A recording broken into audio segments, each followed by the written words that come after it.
のおとりだかっこよくなんでもぶっ飛ばせゴジラは放射能 What's up everybody, Demon back, welcome to a brand new video, and today we are doing the 12th episode of Godzilla Thon. Now this one is where me and Godzilla fans really diverge from our opinions on the movies. So, All Monsters Attack, aka 1969's Godzilla's Revenge, is one of the most universally hated Godzilla movies of all times. Almost everyone agrees that the movie is just really bad, way too cheesy, human characters are just dumb, and then the kaiju stuff, it is so much stock footage that it's just unenjoyable. And then comes along me. So, let's get into this review. Now, first off, we're doing the Japanese cut first, and then we'll talk about the English cut. First off, the Japanese cut has the weirdest opening song. It tops the American song for how weird it is. The American one's the one that's, it's heavy on the blues kind of stuff, like all these saxophones, everything like that. The Japanese one's just got, like, the creepiest smoker-voiced singer that you'll ever hear, and she's singing about kaiju and stuff. Really weird. The American one even has, like, moaning at random points, but this one's just worse, I think. Like, even more weird. Okay, so Ichiro, our main character, he's a pretty awesome dude. He's kind of like a loner. He's got, like, a sick yellow hat and some tan shorts. He's got a blue jacket. He's, like, a really cool guy. Everyone loves him, which is not true. So, Ichiro, he's alright, but he's kind of bullied. His dad's a train operator. Everyone bullies him. No one really likes him. I never understood why. He seems like a nice guy. So he gets bullied. His mom is just like a really busy worker, and so he really doesn't have a lot of friends. He doesn't have a lot of people to talk to, other than his toy maker friend Mayani, or, you know, whatever his full name is. Shinpei, the toy maker. That's his best friend and his next door neighbor. It's important to note that this movie takes place in an alternate universe from the rest of the Showa series. This one takes place in the quote-unquote real world, where the entire Showa series, from Godzilla the 54 movie all the way up until Destroy All Monsters, those are all fictional movies taking place, and this movie takes place in a world where they're all fictional movies, and then the events of this movie happen. So it doesn't take place it is not in continuity with any other Godzilla movie. We hear about these bank robbers that pulled off this big score. They got 50 million yen. Ichiro imagines he takes a plane to Monster Island. Once he's there, he watches highlights from Godzilla vs. Kamacuras from Godzilla, Son of Godzilla, before he spots Gorosaurus, Manda, Anguirus, and then the giant condor attacks Godzilla. Godzilla fights the condor. Kamacuras chases Ichiro into a hole. Minya saves him from the hole, lifts him up with a rope. This is where we learn Minya's name, by the way. Minya, up to this point in the series, is unnamed. Just like how Monster Island, up till this point in the series, is called Monster Land, Minya is just called the Son of Godzilla, meaning Ichiro made up the names Monster Island as well as Minya, and I guess Toho just stuck with those, even though they would take place in a different continuity, but, you know, we're not going to blame him for that. So Ichiro, he names Minya pretty much. So Minya is human size and can speak. Now, the Japanese voice for Minya sounds like an old smoking woman, like a girl who's, like, done lots of smoking, yelling into a funnel, and she's standing on the opposite side of a tunnel from where the microphone recording her is. It's like the weirdest, most messed up sound. I don't like it at all. Like, even the American voice is just awful, but this one's just really weird. And she's, like, trying to do a little boy's voice. It's super awkward. So a new kaiju appears. His name is Gabbro. He shows up. The design is very weird. Okay, so I never realized how weird the design of Gabbro was till I had to draw him for Godzilla Thon. So he's like this big green monster that's got like these like cancerous warts all over his body. He's got this weird hair. He's got this spike on his head.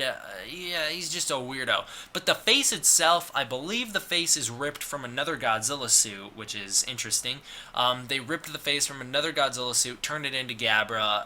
Gabbro himself, he just looks super awkward. He moves, he's like I don't know how to describe it. He's like a really weird kaiju, really long neck. I don't know. I don't like Gabbro's design at all. I don't have a problem with Gabbro the monster. I just don't like the design at all.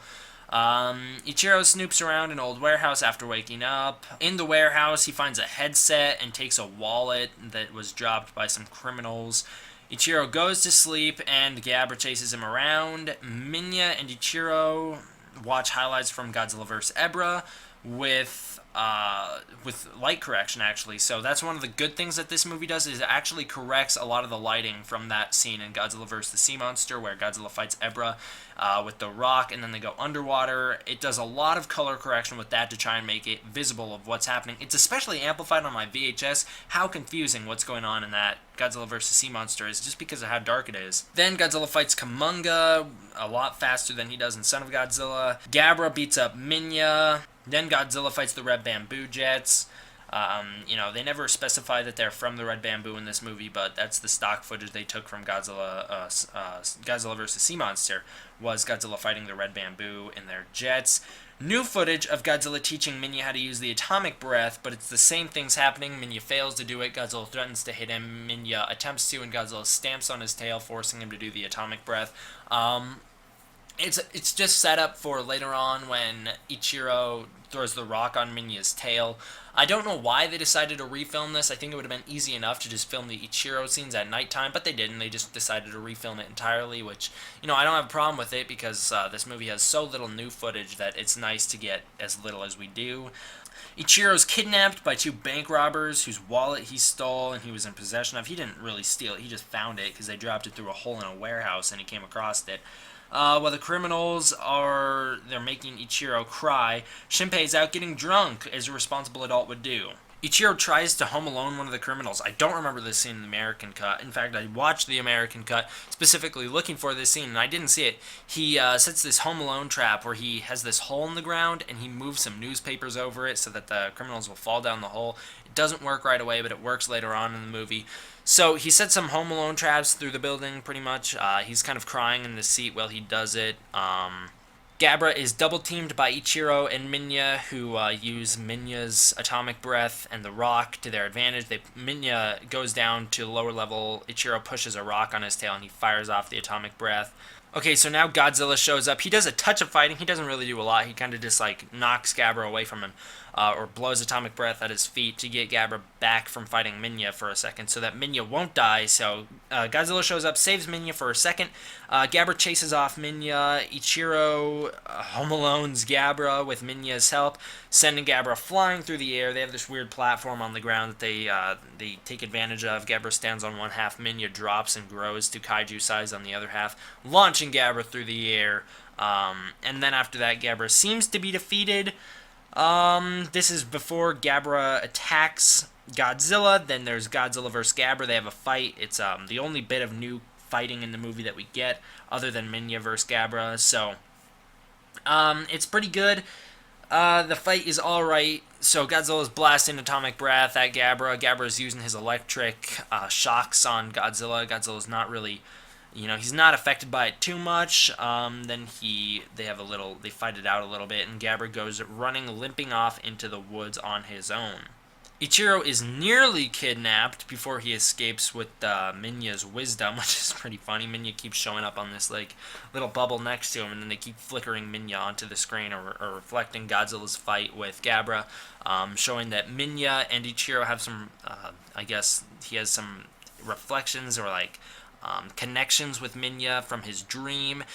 So Shinpei shows up after he was drunk. He calls the cops because he finds his car out and running, which was going to be the criminal's getaway car. One of the men falls through the whole trap in the floor with the newspaper over it. Ichiro blasts the other one with his atomic breath, aka a fire extinguisher that he finds on the ground. And then Minya runs outside, leading the criminals to the cops. Then we have, the weirdest line in the movie from Shinpei, who just says, because Ichiro, when he's being interviewed by reporters, he says, I wasn't alone, I had Minya with me. And all the reporters are like, well, who's that? Probably because Minya wasn't the name of Godzilla's son, it was just called the Son of Godzilla, so how would they know what Minya is if Minya is just the name Ichiro gave him? Anyways, Shinpei shows up, and he basically says, you know how people have God? Well, this kid has Minya. Minya is the children's god. Minya the god. It's like super weird. I like the American one better when he's just like, people look up to heroes. This is a little kid's hero. It's like a superhero kind of deal, and it's his imagination that he really likes the son of Godzilla. Anyways, Ichiro names Minya Monster Island and all that stuff. We already talked about that, which possibly leads to the confusion with the reporters. I don't think the writers thought that far into it. I think I'm just trying to make connections here, and the connection I make actually explains the false writing. So Ichiro beats up his Gabbro, which is just a little kid who supposedly bullies Ichiro. We don't really see him do anything bully-like. He pushes Ichiro to the side when he's running up some stairs, and then he basically is just like, hey, give me your vacuum tube at one point in the movie, and Ichiro's like, oh, well, I guess I have to give him my vacuum tube. So he gives him the vacuum tube, and then they kind of laugh at him and call him, like, Shorty or something at one point in the movie, or they call him, like, a crybaby for being a little wimp. And, Ichiro comes and beats him up for no reason, knocks him over. Really weird strobe fighting. Like, it's just a bunch of pictures, like freeze-frame pictures of them fighting. I guess it's because they didn't want to film two little kids beating each other up for the movie, so they just did it that way. Then then Ichiro goes and knocks some dude who's just painting a sign, knocks him off his ladder, makes him fall headfirst into the paint bucket, and then Ichiro runs away, joins up with the bullies that he just beat up, and is now one of their crew. So, weird morals, weird moral ending where it's like, yeah, you should be the bad guy kind of thing, which is odd. English cut differs in a couple ways. The theme at the start is very different, where you have the that creepy Japanese girl singing in the Japanese cut, obviously, which is the song that plays at the start of this review. You have this weird jazzy, bluesy theme, which is the song that'll play at the end of this review. And Minya's voice is different. He has a man's voice in this one, but it's like a dopey kind of, there's no way to describe it other than a dopey man voice. So he's like, Godzilla says I should learn to fight my own battles, It's weird. So it's cut a little bit differently. The dialogue's changed a little bit. I feel like the interactions in the English cut are a lot less genuine. They feel a lot more realistic, and they feel like interactions that people would actually have in the Japanese cut. Ultimately, I do prefer the Japanese cut better. Just for that reason, which is the human characters seem a lot more likable and a lot more real and a lot more relatable, whereas in the English cut, they are just a bunch of idiots, pretty much. So, overall, I think the movie's pretty good. So let's get into let's break down each section here like we usually do. So, I'm going to mess this name up. Kunio Mayachi, like I said, I messed that up. He does the music for this movie. It's not one of our main Godzilla composers, to what I know. It's not like Ifukube or Sato or anything like that. But the music is pretty decent in this movie. I like the music in this movie. It's got a very upbeat, fun tone to it. Really fits this movie. Obviously, if you got Ifukube to do this music, the movie would not work at all. I think it works pretty well in this movie. I actually like the soundtrack for this movie. Like I said, it's very fun, very goofy, kind of heavy on the brass. I like that, as you guys should know. So I think it's pretty good. The music as well, at least. So the effects themselves, they're not good. So the reason they're not good is because they kind of did the best of the worst. And what I mean by that is they took the best fights from some of the worst Godzilla movies, and the worst Godzilla movies don't typically have the best special effects. Godzilla vs. Sea Monster, as well as Son of Godzilla, didn't really have the best special effects. Well, Godzilla vs. Son of Godzilla by itself, pretty decent effects. They are some pretty good effects in my opinion, as you guys should know from a couple reviews ago. So Son of Godzilla's effects aren't bad on their own, but when you just have Godzilla walk off screen as the Son of Godzilla suit, and then come on screen as the Sea Monster suit, and then all of a sudden it's the Ghidorah the Three-Headed Monster / Invasion of Astro Monster suit, because that's the one they used in in Godzilla vs. Sea Monster's water battles.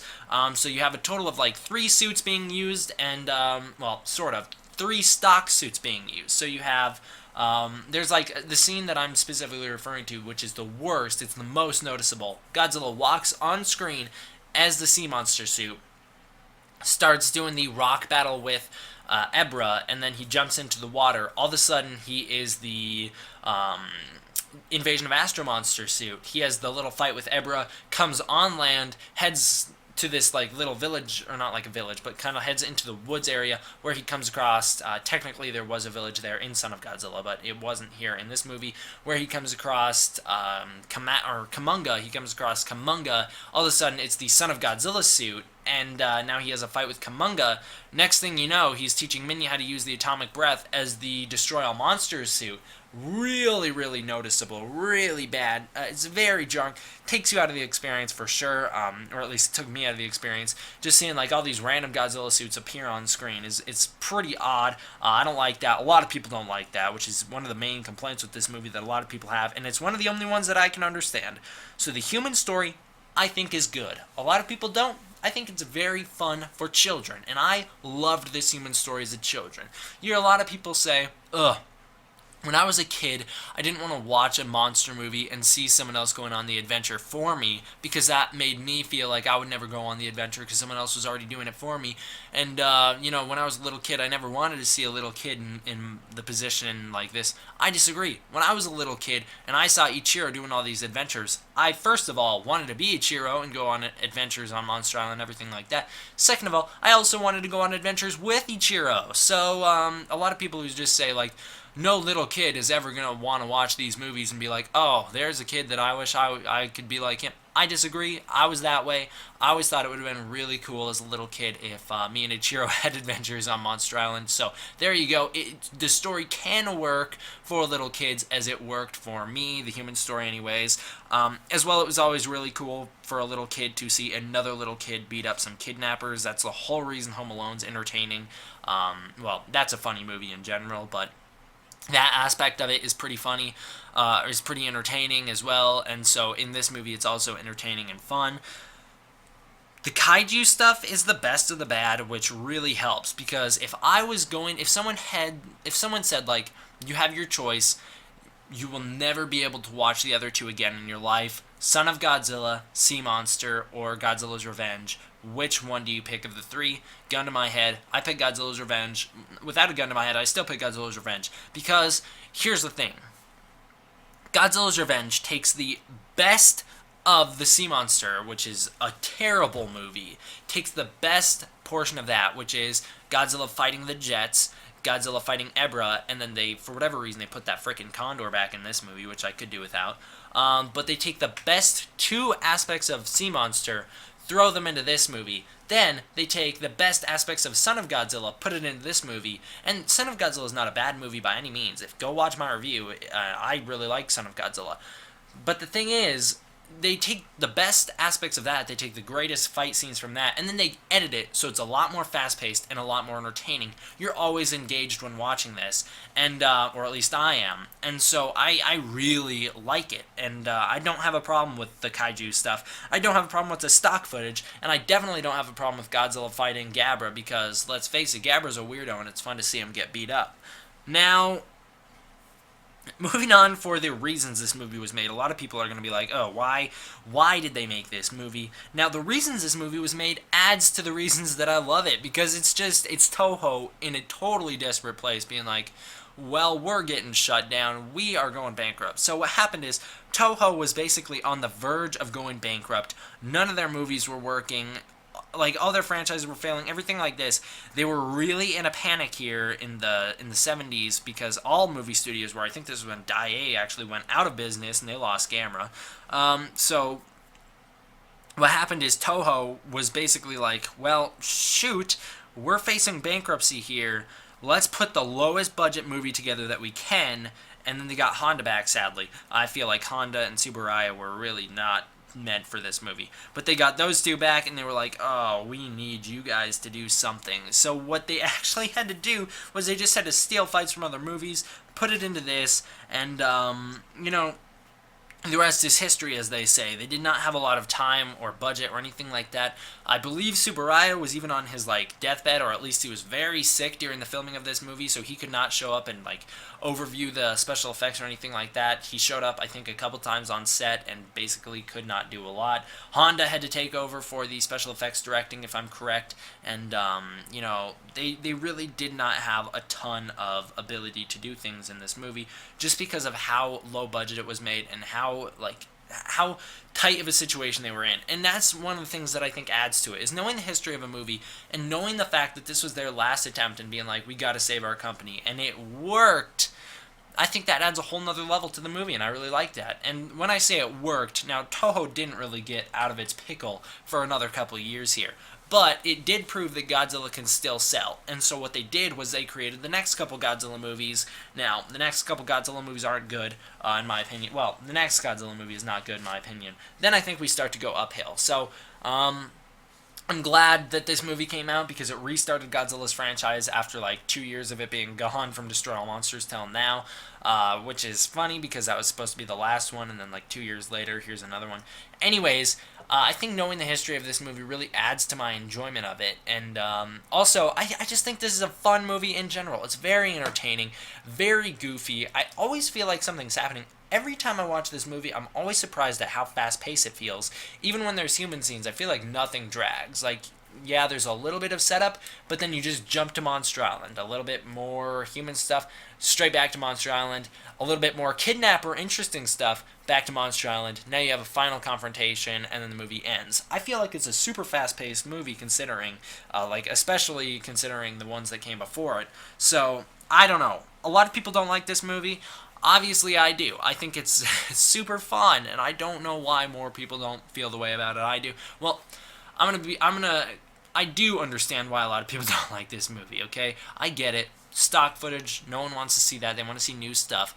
Really cheesy. A lot of people want to see more serious Godzilla. But I think this is the best of the campy Godzilla movies, even though a lot of people consider this to be the worst of the campy Godzilla movies. Also, you have to keep in mind, I don't consider movies like Invasion of Astro Monster, Godzilla vs. Mechagodzilla, I don't consider movies like those to be campy. Yeah, there's campy aspects to them, but I don't feel like all around they're campy movies. I feel like to be a campy movie, you really have to be a very goofy movie all around, and those movies have very serious aspects to them, epic aspects to them, and then they just have a little bit of cheesiness thrown in there. So, this is my opinion, the best of the cheesy, campy Godzilla movies, and I think it's great. So overall, I'm going to rate this one an 8.5 out of 10. I know a lot of people are going to disagree with me here. If I was going to objectively rate this movie, I would probably give it a 5 out of 10. Because half of the things about this movie work. And that half of the things about this movie is the kidnapper aspect as well as the new monster stuff. I think that really works for a little kid. The thing about it, if I'm being objective, that really is awful, and this is what everyone fixates on, is the stock footage. The fact that they just reuse so much stock footage, it takes away from people's enjoyment of the movie. Not me. I don't care. I really like this. It's like a best of Godzilla movie, just with only access to the worst of, or not necessarily, I don't know. Guys, I want to call it the best of the worst, but at the same time, I keep remembering I like Son of Godzilla, so I would consider this to be the best of Godzilla with access to only previous, a couple previous Godzilla movies, if that makes any sense. There you go, guys. That's my review for All Monsters Attack. For whatever reason, this is my shortest Godzilla-thon that I can think of. I mean, I may have done a shorter one in terms of, King of the Monsters, or at the very least, I believe Gigantus the Fire Monster was shorter, but for the full-out review of a Godzilla movie, this is the shortest one that I've done so far. I apologize for that. If any of you guys really wanted to hear me go on for an hour about how great this movie is, not a ton happens in this movie that I haven't talked about in previous videos. That's a problem for some people. I don't mind. So not a lot of problems that I have with this movie overall. Sorry this wasn't a full-out, hour-long of me praising how great Godzilla's Revenge is, because although a lot of people hate it, I think it's great, and I'm just repeating myself so much in this review. Anyways, guys, I always do that. I always repeat myself. Anyways, guys, I hope you all enjoyed. D-Man, out.